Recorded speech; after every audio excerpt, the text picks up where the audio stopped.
अस्सलाम वालेकुम दोस्तों, कैसे हो आप सब। दोस्तों, आज की इस वीडियो में मैं आपको वर्जिश के 5 फ़ायदे बताऊंगा, जिसमें एक फ़ायदा ये भी है कि वर्जिश करने से ज़हनी तनाव में किस हद तक कमी आ सकती है, यानी डिप्रेशन किस हद तक कम हो सकता है। और आखिर में ये भी बताऊंगा कि किस किस्म की वर्जिश करनी चाहिए। तो आपसे रिक्वेस्ट ये है कि प्लीज़ वीडियो के एंड तक देखें ताकि आपको बेहतर समझ आए। दोस्तों, वर्जिश करने के फ़वाइद का शुमार करना मुश्किल है। वर्जिश से हमारी जिस्म में मुतअद्दिद मुस्बत तब्दीलियाँ होती है। इससे हम चाक़ व चौबंद रहते हैं और बीमारियाँ हमसे दूर रहते हैं। जिस्मानी व ज़हनी सेहत का खासा दारोमदार वर्जिश पर है। खुशगवार ज़िंदगी गुजारने की खातिर इंसान का सेहतमंद होना लाजिमी है, मगर सेहत व तंदुरुस्ती वर्जिश के बगैर कायम रखना मुश्किल होता है। वर्जिश जिस्मानी व ज़हनी दोनों तरह के होते हैं। ज़हनी वर्जिश भी इंसान के लिए इतना ही ज़रूरी है जितना कि जिस्मानी, क्योंकि जिस तरह एक बेकार आदमी जिस्मानी तौर पर निकम्मा और काहिल बन जाता है, इसी तरह अगर जहन को इस्तेमाल न किया जाए तो वो भी नाकारा होने लगता है। तो वर्जिश के फ़वाइद में सबसे पहला फ़ायदा है ज़हनी तनाव में कमी, यानी डिप्रेशन में कमी। बाज़ लोग तंग व तारीक मकानात में रहाइश पजीर होते हैं। वो सुबह देर से जागते हैं और जल्दी जल्दी नाश्ता करके या नाश्ते के बगैर ही दुकान पर चले जाते हैं। दफ्तर या दुकान में ज़्यादातर बैठकर काम करते हैं और काम के दौरान चाय सिगरेट पीते हैं। जब वो घर वापस आते हैं तो चारपाई पर लेट जाते हैं। उन्हें न तो किसी खेल से दिलचस्पी होती है ना वर्जिश से। उन्हें अक्सर बदहज़मी की शिकायत रहती है, बल्कि वो चिड़चिड़ी हो जाते हैं। यही चिड़चिड़ापन उन्हें डिप्रेशन के गढ़ में गिरा देता है। ज़िंदगी की बहारों में उन्हें ख़जाने दिखाई देने लगते हैं। इसकी वजह यह है कि तकी हुई जहन की सोच और फिक्र भी तकी होती है।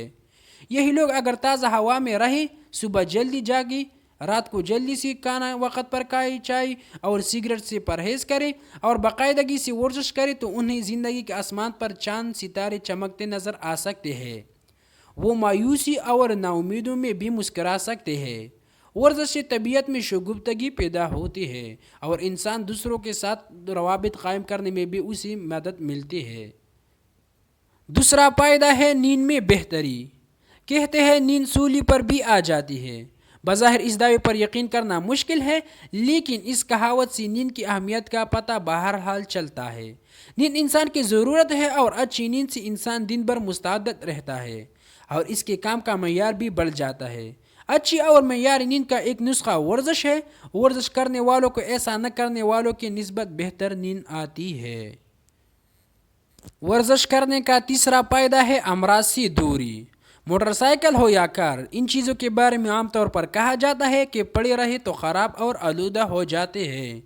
इंसानी जिस्म भी एक पेचीदा मशीन के मानंद है और अगर इसे सरगर्म ना रखा जाए तो इसमें भी खराबियाँ पैदा हो जाती है। इसी जिस्मानी अज़्ज़ा का तवाज़ुन बिगड़ जाता है। जिस्म कमज़ोर हो या क़ुव्वत मुदाफ़ियात कम हो तो बीमारियाँ गिरने लगते हैं। सुस्तर से ज़िंदगी से नुकसानदेह कोलेस्ट्रॉल के सतह बढ़ जाते हैं, जिससे शरीयान और दिल मुतासर होते हैं। दिल का दौरा पड़ सकता है या पालच का हमला हो सकता है। मोटापा कई अमराज को हमलावर होने की दावत देता है। जोड़ों का दर्द, ज़ियाबदस वगैरह का ख़तरा वर्जिश न करने से बढ़ जाता है। वर्जिश करने का चौथा फ़ायदा है तवन्नाई का हुसूल। जिस्म जल्द थकावट महसूस करने लगे तो रोज़मर्रा की ज़िंदगी मुतासर होने लगती है। कोई भी काम ढंग से नहीं होता और काम के बगैर गुजारा करना मुश्किल हो जाता है। बाज़ औक़ात थकावट और सुस्ती इतनी चाह जाती है कि घर के काम और बाहर जाकर ख़रीदारी करने को जी नहीं करता। इसका असर जहन पर भी पड़ता है। थका हुआ जिस्म ज़हनी मुशक्क़त करने के काबिल नहीं होता। इसी तवज्जो मरकूज़ करने में भी मुश्किल होती है। थकावट और जिस्मानी तवन्नाई में कमी के असबाब कई हो सकते हैं, लेकिन इसका एक बड़ा सबब वर्जिश ना करना और आरामदेह ज़िंदगी इख्तियार करना है। अगर रोज़ाना या हफ्ते में 5 दिन वर्जिश की जाए तो जिस्म तवन्ना होने लगता है, जिसके साथ काम करने को जी भी करने लगता है। वर्जिश करने से तवन्नाई में इजाफा होता है। इससे पट्टे मजबूत होते हैं और जिस्म में लचक पैदा होते हैं। इंसान तरोताज़ा महसूस करता है और दिल की कारकर्दगी बेहतर होती है। वर्जिश करने का 5वां फ़ायदा है क़ुव्वत बर्दाश्त में इजाफा। ورزش ذہنی کارکردگی اور قوت میں بے پناہ اضافہ کرتے ہیں۔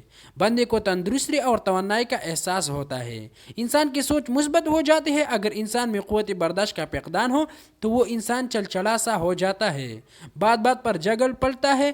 ایکسرسائز کے ذریعے قوت برداشت پیدا ہوتی ہے۔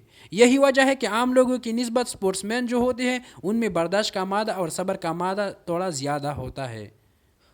اب آتے ہیں اس سوال کی طرف کہ ورزش کس قسم کے کرنا چاہیے اور اس کا دورانیہ کتنا ہونا چاہیے۔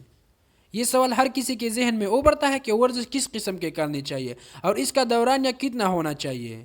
ہر کسی کے لیے ہر ورزش ہے بھی نہیں۔ مثال کے طور پر ایک شخص کا فطری میلان جسم کے پٹی مضبوط اور خوبصورت بنانے کی طرف ہے تو اس کے لیے ویٹ لفٹنگ سود مند ثابت ہوگی۔